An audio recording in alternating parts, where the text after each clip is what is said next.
Hello छोट्या दोस्तांनो, आज आपण ऐकणार आहोत चिकू पिकूच्या जंगल विशेष अंकातल्या गोष्टी.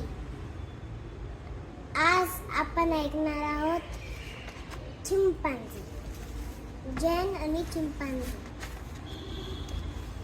एक छोटीशी मुलगी होती, तिचं नाव जेन. जेन झाडांची खेळायची, पक्ष्यांची बोलायची, प्राण्यांवर तर तिची खूप माया. या छोट्या जेनचं एक स्वप्न होतं. तिला आफ्रिकेतल्या जंगलात जाऊन राहायचं होतं, प्राणी, पक्षी आणि झाडांबरोबर. हळूहळू जेन मोठी होत होती आणि तिचं स्वप्न सुद्धा मोठं होत होतं.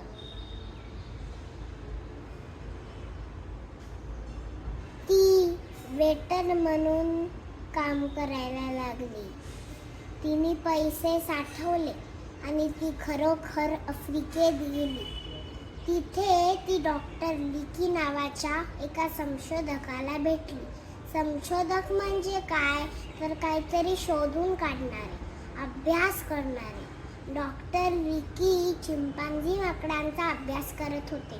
ते जेनला म्हणाले, चिंपांझी खरंच आपल्यासारखे आहेत का ते शोधायला पाहिजे. त्यासाठी तू त्यांच्यात जाऊन राहायला हवं. त्यासाठी तू जाशील? हे ऐकून जेनला खूप आनंद झाला. ती लगेच हो म्हणाली. तिने सगळी तयारी केली. मित्रांनो, टांझानियात गॉम्बे नॅशनल रिझर्व नावाचं एक जंगल आहे. जेन त्या जंगलात राहायला गेली. त्या जंगलात चिंपांझींचा एक मोठा गट होता, पण ही चिंपांझी अगदी लाजाळू होती. जेन दिसली की धूम पळून जायची. जेनला वाटायचं, या चिंपांझींना वाटलं पाहिजे की मी त्यांच्यातलीच आहे. मी फक्त पांढरं वानर आहे, इतकाच काय तो फरक. पण कशी बरं करावी यांच्याशी मैत्री? असे बरेच दिवस गेले. जेन लांबूनच चिंपांझींचं निरीक्षण करत होते. या गटात म्हणजे ग्रुपमध्ये थोडासा धीट म्हणजे न घाबरणारा चिंपांझी होता. जेननी त्याचं नाव ठेवलं होतं डेव्हिड. एका दिवशी डेव्हिड जेनच्या समोर आला. जेननी काही फळं हातात घेतली आणि तिचा हात पुढे केला. डेव्हिड तिच्या जवळ आला, मग अजून जवळ आला, मग अजून जवळ आला आणि त्याने जेनच्या हातातली फळं घेतली, खाल्ली. त्यानंतर डेव्हिडने जेनचा हात अगदी प्रेमाने त्याच्या हातात घेतला, जसं आपण आपल्या मित्रमैत्रिणींचा हात धरतो ना तसाच.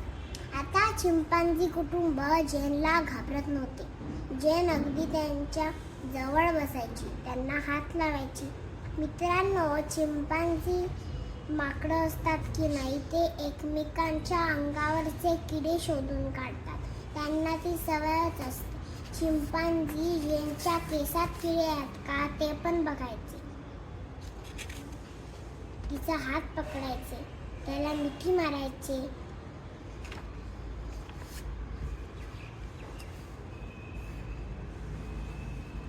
एकदा तर गंमतच झाली. एका चिंपांझी मादीला म्हणजे फिमेल चिंपांझीला पिल्लू झाले. चिंपांझी आई त्याच्या पिल्लाला घेऊन जेन जवळ आली. तिने तिचं पिल्लू जेनला दाखवलं. जेनने पण कौतुकाने पिल्लू बघितलं, त्याला जवळ घेतलं.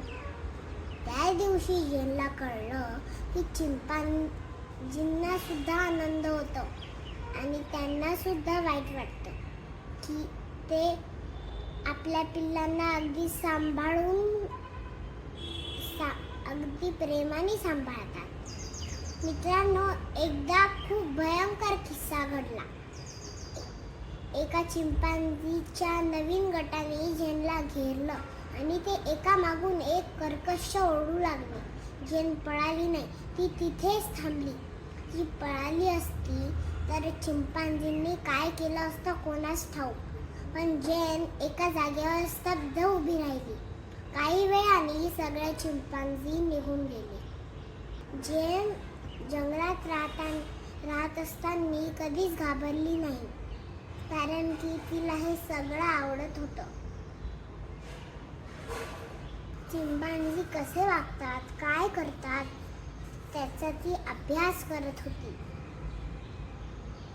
1 वर्षा चिंपांझी बरोबर राहून जेनच्या लक्षात आलं की माणूस आणि चिंपांझी बरेचसे सारखे आहेत. ते खुश होतात, आनंदाने ओरडतात, त्यांनाही वाईट वाटतं. ते आपल्या पिल्लांना अगदी प्रेमाने सांभाळतात. कधी कधी भांडतात, कधी कधी तर मारामारी सुद्धा करतात. आता ही जेन 90 वर्षांची गोड आजी झाली. जगभरातले जे चिंपांझी आहेत त्यांची संख्या आता कमी होती, म्हणून जेन आणि तिची टीम माणसांच्या या जवळच्या नातेवाईकांना म्हणजे चिंपांझींना वाचवण्यासाठी काम करत आहे. थँक्यू.